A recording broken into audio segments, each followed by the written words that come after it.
Before we begin, if stories about family, sacrifice, and resilience speak to your heart, I invite you to subscribe to this channel. These are more than tales, they are reminders of how love outshines betrayal. Now, let's begin our story. 30 days of silence. I pretended to be mute to save my grandson's life. It was the kind of silence you only hear deep in the night, where every creak of the floorboards feels like a secret being told. I had risen from bed, parched, intending only to fetch a glass of water. Yet what I heard as I reached the hallway stopped me cold, and it would change the course of our family forever. From the kitchen came a low murmur, the hushed cadence of a man trying not to be heard. My son-in-law's voice. Brandon, at 3 in the morning. The boy's medical data, he whispered into his phone. If I hand it over, the debt's gone. This week. No questions asked. The words struck me like a blade sliding beneath the ribs. Quiet, deliberate, lethal. I clutched the wall, my breath shallow. He wasn't talking about some abstract file, some faceless patient. He meant my grandson, that fragile little boy, fighting a rare illness with more courage than most grown men could summon. And now his most private records, his very lifeline, were bargaining chips in Brandon's desperate game. My heart pounded so hard I feared it would betray me, that he would hear its frantic rhythm echo through the narrow hallway. I should have stormed in, demanded an explanation, shouted his wickedness into the night. But something, an instinct, honed by years of motherhood and grandmotherhood, told me to be still. So I stood frozen, every muscle taut, and listened. The call ended with the scrape of a chair.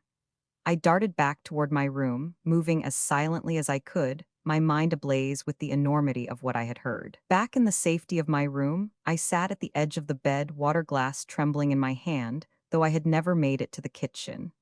A single truth carved itself into me that night. If I confronted him too soon, I might lose everything. My grandson, my daughter, the very chance to protect them. And so, in the dark hours before dawn, I made a decision that would shape the next 30 days of my life. I would pretend I had lost my voice, pretend I could not speak, could not repeat the vile words I had overheard. Brandon would believe me harmless, mute, incapable of exposing him, but I would be listening. I would be watching, and I would be waiting for him to make the mistake that would bring his whole scheme crashing down. That night, in the hush of 3 a.m., I did not just overhear a conspiracy. I chose silence as my weapon. Morning arrived heavy and gray, though it was not the clouds that dimmed the house, but the secret I carried from the night before. I moved through the kitchen like a ghost, every glance at Brandon burning a question into my chest. What kind of man would sell his own nephew's life for money? He greeted me with that slick smile of his, pouring coffee, as though he hadn't plotted betrayal in whispers only hours earlier. His voice, cheerful and measured, grated against me like sandpaper on raw skin. And then it came, the tug of my grandson's small hand at my skirt, the soft sound of his laugh, fragile and sweet, a sound I would give anything to protect. That was the moment I knew. Whatever it cost me, whatever strange path it required, I would shield him. The idea seemed absurd at first. Pretend to be mute? Pretend that my voice had vanished? But the longer I turned it over in my mind, the sharper it became, like a blade hidden in cloth. Brandon thought me old, perhaps fragile, already sliding into irrelevance. If he believed I could no longer speak, he might grow careless. He might drop pieces of his scheme where I could gather them one by one. So when Sarah asked, "Mom, do you want eggs this morning?" I simply opened my mouth, shaped the words, and let nothing come out. I lifted my hands, trembling, and pressed them to my throat. Her eyes widened in alarm. "Mom, are you okay?"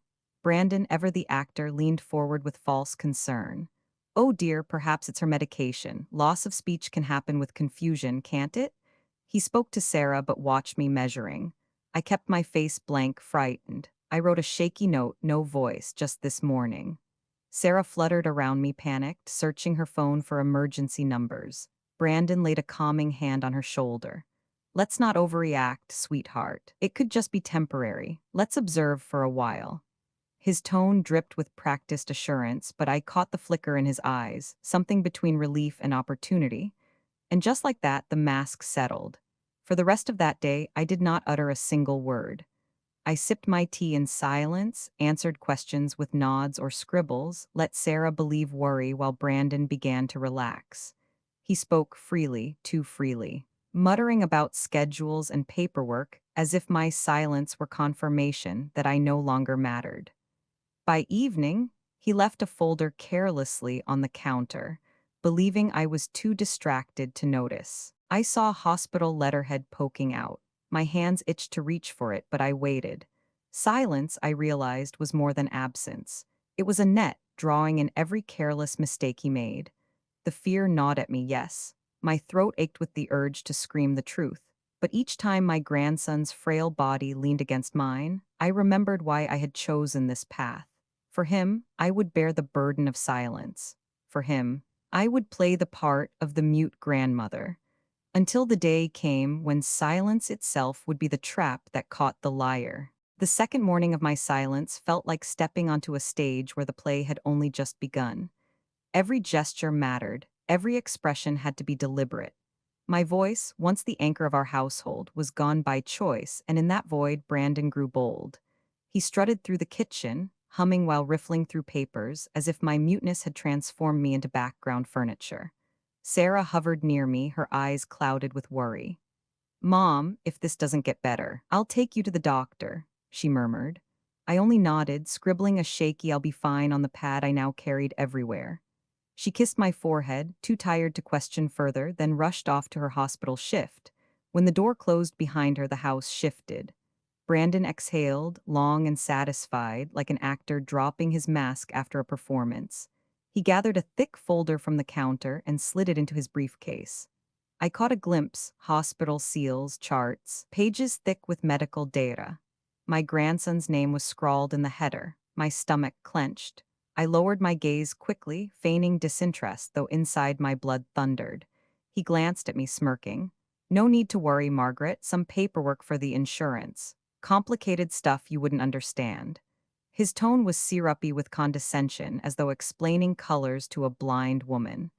I wrote a note, "Need water," and shuffled past him toward the sink. While his eyes returned to the folder, I let my own phone slip from my sleeve, the camera angled just so. A single photo of the open briefcase, the header visible. It took less than a second, but my heart hammered like I had committed a crime. That evening, as shadows stretched across the living room, I sat silently while Brandon made a call in the next room. He thought me too dazed, too powerless to understand. His words carried through the thin walls. "Yes, I'll deliver the files by Friday. She's no obstacle now, doesn't even speak, like living with a shadow." I pressed my hand to my chest, steadying my breath. He was wrong. I was no shadow. I was the witness he could not erase.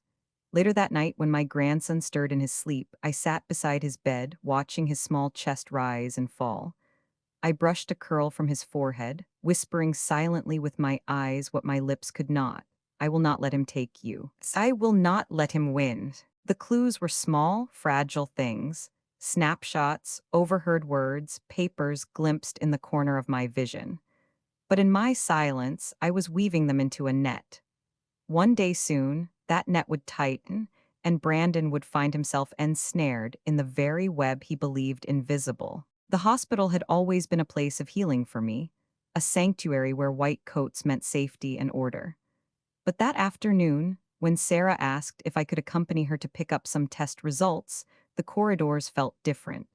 Every fluorescent light seemed harsher, every echo of hurried footsteps sharper, as though the building itself were holding secrets. I followed quietly behind my daughter, notebook in hand, my silence by now a natural disguise. While Sarah checked in at the front desk, I let my gaze wander.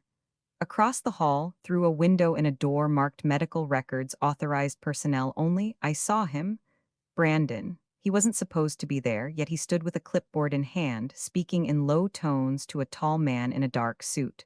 The suit turned just enough for me to catch a glimpse of his face, lined with age but familiar. My stomach dropped. It was Michael Reynolds, the hospital's chief administrator, and once, long ago, my friend. Decades earlier, before marriages and funerals, before the weight of years, Michael and I had shared Sunday potlucks, watched our children chase fireflies in the backyard. He had laughed easily then, a man of principle. Yet the face I saw now was shadowed, closed, a mask of business. I pressed myself against the wall, heart pounding. Their words floated faintly through the cracked door. Confidential records transferred by Friday. The boy's case file is worth more than you realize. The man I once knew was gone. In his place stood an accomplice, willing to barter away my grandson's fragile life for profit. I scribbled furiously in my notebook, though the act was pointless. No one but me would read it. Still, the motion steadied my hands, kept me from storming through that door.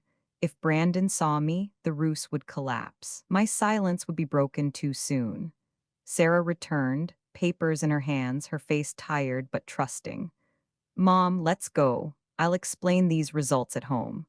I nodded, swallowing the ache that rose in my throat. How could I tell her? How could I make her see that the man she trusted and the institution she devoted her life to were conspiring against us? That night, back at the house, Brandon sat smugly at the kitchen table, scrolling his phone. He didn't notice the way I studied him, nor the way I traced his every movement. He believed my silence had made me powerless, but I knew differently now. Brandon was not acting alone. He was part of something larger, uglier, rooted in the very hospital meant to heal. And the betrayal cut deeper because the face behind it was one I had once called a friend. The silence I carried had grown heavier, but it also grew sharper, like the edge of a blade hidden in cloth. I would bide my time. I would collect my proof. And when the moment came, I would cut through their lies with the quiet precision of truth. Sleep had become a stranger. Each night I lay awake, the words I'd overheard at the hospital replaying in my mind like a cruel lullaby. The boy's case file is worth more than you realize. Michael Reynolds. Once upon a time, he had been the kind of man who carried casseroles to neighbors in grief, who read bedtime stories to his kids with the gusto of an actor on stage. I remembered him laughing in our kitchen, my late husband Frank clapping him on the back as they argued about baseball scores. We had trusted him.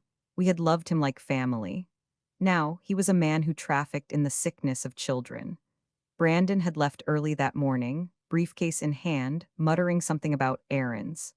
I knew what that meant: paperwork, deals, more of my grandson's stolen life passing into the hands of men like Michael.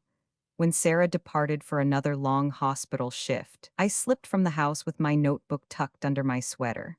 My silence was my shield. No one questioned a mute woman who looked frail and lost in thought.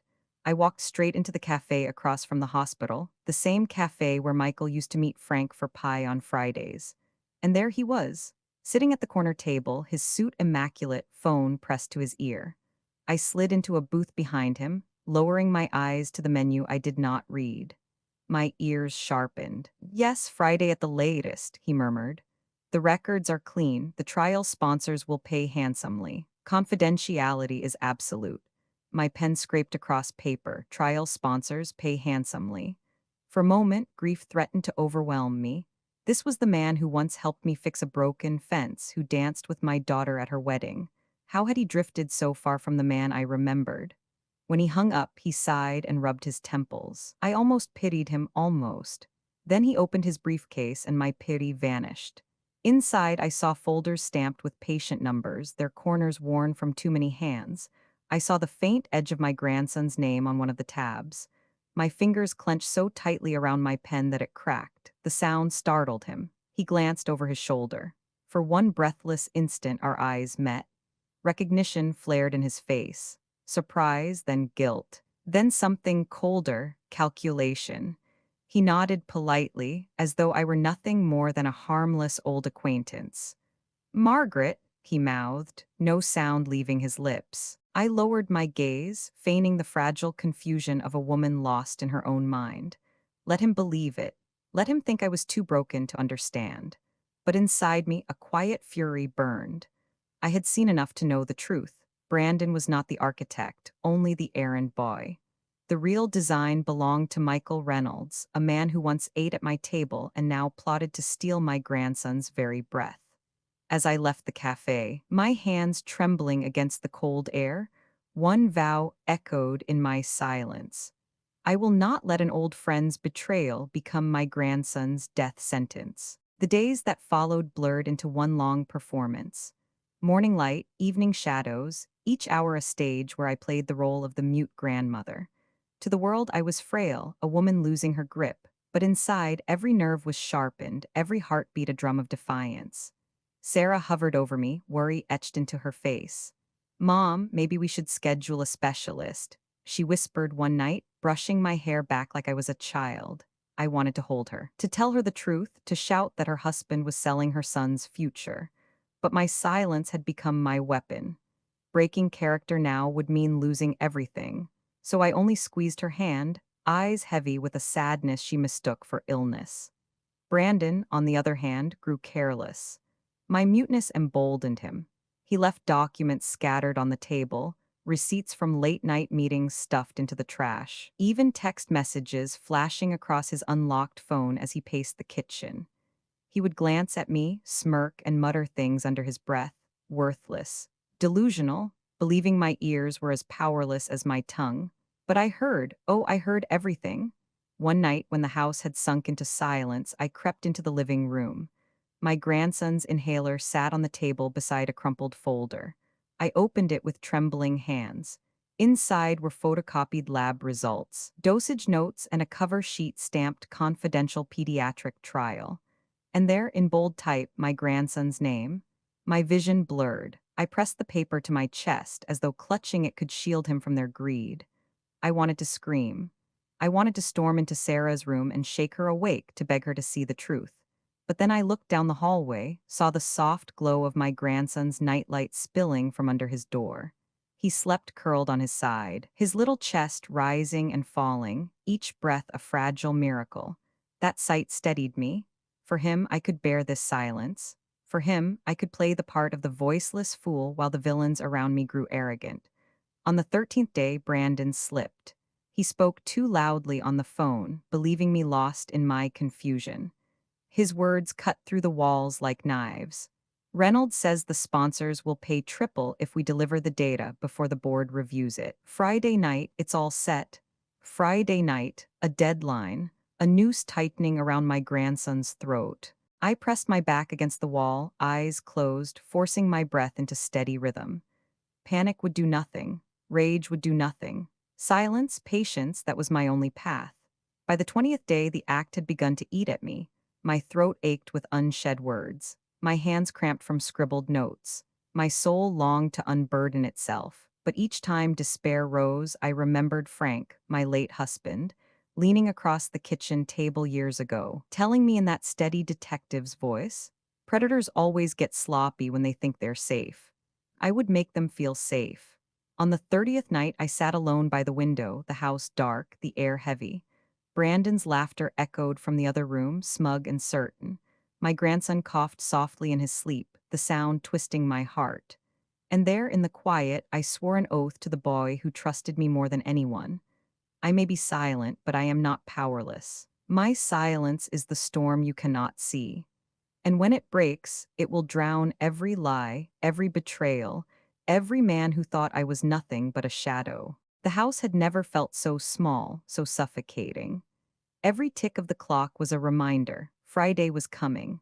By then, my grandson's private records would be out of our hands, sold to strangers who saw him not as a boy but as a specimen, a dollar sign attached to a fragile pair of lungs. I moved through those days like a shadow, my silence intact, but inside me a storm raged. My body was weary from pretending, my throat raw from the words I held back. Yet whenever I faltered, I looked at my grandson's face as he slept, his small hand curled around his stuffed bear, and my resolve hardened again. On Wednesday afternoon, the first crack appeared in Brandon's mask. He sat at the kitchen table, papers spread before him, a glass of whiskey at his elbow, though it was barely past noon. 2 more days, he muttered, tapping his pen against the folder. 2 more days and we're out. He didn't notice me watching from the doorway, silent as always. He dialed a number and leaned in close, his voice low but sharp. "Yes, Reynolds, Friday night. The files are ready. Payment clears immediately or the deal is off. I won't risk delays." He laughed, short and bitter. "Don't worry about the old woman. She can't even speak. She's already gone." Those words carved into me deeper than any knife. She's already gone. I pressed my palm against my chest, as if to hold in the flood of grief and fury threatening to pour out. My lips ached to form the words, I am not gone. I am here. But I swallowed them down, letting silence wrap around me like armor. That night, I sat by my grandson's bed, brushing his damp hair from his forehead after a coughing fit. You're stronger than they know, I whispered in my mind. And so am I. Tears blurred my vision, but I didn't let them fall. Tears would have betrayed me if Brandon saw them. Instead, I kissed the top of his head, breathing in the sweet, clean scent of childhood, a reminder of what I was fighting for. By Thursday, desperation gnawed at me. I needed proof, something irrefutable. Brandon was sloppy now, leaving his briefcase unlocked on the counter, his phone unattended as he showered. My hands trembled as I opened it, careful as a thief snapping photos of every document with my own phone. Clinical trial proposals, signed letters from Reynolds, even emails printed out in arrogance. But the moment that shook me most was a single sheet tucked at the back. A research schedule marked with my grandson's initials, next to a column labeled dosage. The breath rushed out of me. They weren't just selling his information, they were planning to use him. I staggered back, clutching the paper, fighting the scream clawing at my throat. I bit my lip until I tasted blood, forcing myself to stay silent. For him, always for him. That night, Brandon swaggered into the living room, humming a tune off key, his briefcase now locked with a smug click. Tomorrow night, he said aloud to no one in particular. Tomorrow night, everything changes. He poured himself another drink and raised the glass in a mock toast. Here's to freedom, here's to a brand new life. I sat across the room in silence, my hands folded neatly in my lap, my face calm. But in my chest, my heart thundered. Tomorrow was the deadline. Tomorrow was the battle. And tomorrow, my silence would end. Friday dawned heavy, as though the very sky sensed what was coming. Rain streaked the windows, thin and cold, and the house smelled of damp earth and coffee Brandon had brewed for himself alone. He was humming again, that smug little tune, as he polished his shoes at the kitchen table. Big night, he muttered, eyes gleaming. By this time tomorrow we'll be free. I sat across from him, hands folded neatly in my lap, every muscle taut with the effort to remain still. My grandson played on the rug nearby, his laughter light, unknowing. My heart clenched. This boy was the reason I had endured 30 days of silence, the reason I had swallowed every scream, every plea, every truth. But tonight the silence would end. By evening, the boardroom of St. Mary's Hospital glowed under harsh fluorescent lights. Men and women in suits shuffled papers, murmuring about budgets and timelines. At the head of the table sat Michael Reynolds, his face composed, his voice smooth as silk. Tonight, he began, we finalize an arrangement that ensures financial stability for the hospital and accelerates crucial research. Brandon sat beside him, briefcase at his feet, his posture radiating triumph. Sarah, exhausted from her shift, had been persuaded to attend. She sat pale and quiet, glancing nervously between her husband and her mother. And me? I sat at the far end of the table, silent, eyes lowered, playing my part for the final time. Reynolds cleared his throat. The data transfer requires final signatures. Once complete, funds will be dispersed immediately. Brandon slid the briefcase onto the table, unlocking it with a flourish. He pushed the stack of files forward. As promised. I reached into my bag. My fingers trembled, not with fear this time, but with a deep, steady resolve. From within, I drew the small recorder I had hidden beneath my shawl for weeks. I pressed play. At first, only static filled the room. Then Brandon's voice spilled into the air, unmistakable, venomous. The boy's case file is worth more than you realize. The old woman? She can't even speak. She's already gone. The words froze the room. Sarah's head snapped toward him, her face blanching. Gasps rippled across the table. Brandon lurched forward, hand slamming onto the recorder. This is nonsense, manipulated. His voice cracked with desperation. I rose to my feet. 30 days of silence had built to this moment. My voice, hoarse, trembling but unbroken, cut through the room like a blade. No manipulation, I said, each word ringing clear. I heard you, Brandon, I heard every word, and now so have they. Sarah covered her mouth, tears welling in her eyes. You used our son, she whispered. Brandon stammered, searching for words. It was just business, debts, pressure you don't understand. But I did understand. I had lived long enough to know the shape of greed, the sound of betrayal, the face of cowardice. And here it stood before me in a suit and tie, stripped bare by a grandmother's silence. The board members turned on Reynolds, demanding answers, papers snatched from the briefcase. His composure cracked, sweat shone on his forehead. "This is absurd," he barked, but his voice no longer carried authority. It carried fear. I placed my hand on the table, steady and firm. "You thought my silence meant weakness, but it was patience. You mistook my love for blindness, but it was strength. And tonight, you've been seen for exactly what you are." Sarah reached for her son, clutching him to her chest, her sobs breaking the sterile air of the boardroom. Brandon's protests dissolved into pleading. Reynolds, pale as chalk, stared at me with something like recognition, maybe even regret, but it was too late. Silence had been my prison. Now it was their undoing. The boardroom dissolved into chaos that night, papers seized, accusations flung, voices raised in panic. Yet the moment that stayed with me was the look on Sarah's face as she clutched her son against her chest. Horror, betrayal, and something deeper, the shattering of a world she thought she knew. By the time we returned home, rain was still falling, soaking the front steps. Sarah's hands shook as she unlocked the door, her son asleep against her shoulder, his head tucked beneath her chin. Inside, the house felt changed, as though the walls themselves had absorbed the poison of Brandon's lies. Brandon stumbled in behind us, tie loosened, face twisted with desperation. "Sarah, listen to me," he started, his voice thick with panic. "That recording, it was taken out of context. You know your mother, she's not well. She's been confused for weeks." "Enough." Sarah's voice cut sharp across the room. She lowered her son gently onto the couch, tucking a blanket around him, then turned to face her husband. Her eyes, once soft with trust, were now shards of glass. "You used my mother's illness. You drugged her coffee. You made me believe she was slipping away, and all the while you were planning to sell our son like he was property." Brandon's arms spread wide, pleading. "I was drowning, Sarah. The debt, the collectors, they were going to ruin us. I did it for you, for us." "No." Her voice trembled, but her stance did not. "You did it for yourself." I stood silent, letting the truth spill from my daughter's lips, the words I had carried in silence for 30 days. She no longer needed me to speak for her. She had found her own voice. Brandon's composure crumbled. He dropped to his knees, crawling toward her. "Sarah, please, I love you. I love our family. We can fix this." Her hand rose, palm out, stopping him cold. "You don't love us. You love what we could give you: money, status. A new life without the burden of a sick child and his grandmother." Her voice broke on the word burden and her shoulders shook, but she held firm. Tears spilled down my cheeks as I watched her. For weeks, I had carried the weight alone, afraid she would never see him for what he was. And now, here she stood, facing him not as the naive wife he manipulated, but as a mother, a lioness with her cub behind her. Brandon's face twisted with something ugly.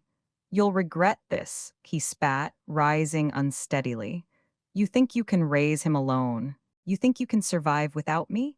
Sarah stepped closer, her voice low and final. "I would rather raise him alone than let him grow up in the shadow of a man who tried to sell his life." The silence that followed was deafening, heavier than any words. My grandson stirred on the couch, whimpering in his sleep, and Sarah knelt to soothe him.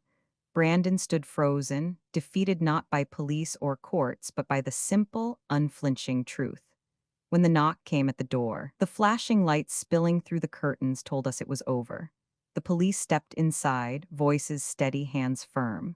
Brandon barely resisted as they led him out in handcuffs.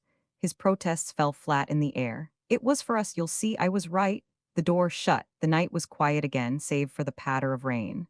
Sarah turned to me then, her face pale but resolute. She whispered, "Mom, how did I not see what he was?" I pulled her into my arms, both of us trembling, our tears mingling as they had when she was a little girl afraid of thunderstorms. "Because you loved him," I said softly. "And love blinds us. But now, you see, and that's what matters." For the first time in weeks, I felt the weight lift from my chest. My silence had ended, the truth had been spoken, and though our hearts were broken, they were free. 6 months later, the house felt lighter, as though every wall had exhaled after holding its breath too long. The echoes of Brandon's lies no longer haunted the kitchen. Instead, there was laughter again, soft at first, then stronger, as my grandson played with toy cars on the floor, his voice filling the rooms with a music I had feared I would never hear again. Justice had done its work. Brandon was sentenced to decades in prison. Michael Reynolds lost not only his position, but his freedom as well, his empire of secrets crumbling under the weight of truth. Sarah, my sweet Sarah, had filed for divorce the morning after the arrest. At first, she was broken, her faith in herself shattered. But slowly, with therapy and time, I saw her spirit return. She was learning to trust again, first her own instincts, then the world around her. There was pain in her healing, yes, but also pride. She was stronger now. As for me, I found my peace not in punishment, but in presence. Each morning I made my grandson's breakfast. Each evening I walked with Sarah under the fading light. The simple rhythms of family, meals, bedtime stories, shared smiles, became treasures more valuable than any inheritance any fortune men like Brandon or Reynolds could chase. One evening, as the sun dipped low and the sky blushed with gold, Sarah asked me softly, "Do you regret it, Mom? 30 days of silence?" I looked at her, at the boy chasing fireflies in the yard, his laughter ringing into the dusk. I shook my head. Not for a moment. Silence saved us, and sometimes the quietest voices carry the greatest strength. She smiled then, a smile that reached her eyes, and in that moment I knew we were no longer a family defined by betrayal, but by survival, by love, by the unbreakable bond between a mother, a daughter, and a child. To everyone listening to this story, thank you. Thank you for lending your time, your ears, and your hearts to a tale that, though fictional, carries truths we can all hold on to. That family is worth protecting, that love is worth fighting for, and that even in silence, courage can speak louder than cruelty. I wish you health, peace, and above all, a family that stands by you through every storm. Hold them close, treasure them, and may your home always echo with laughter instead of whispers. Take care, and may happiness find you and your loved ones, today and always.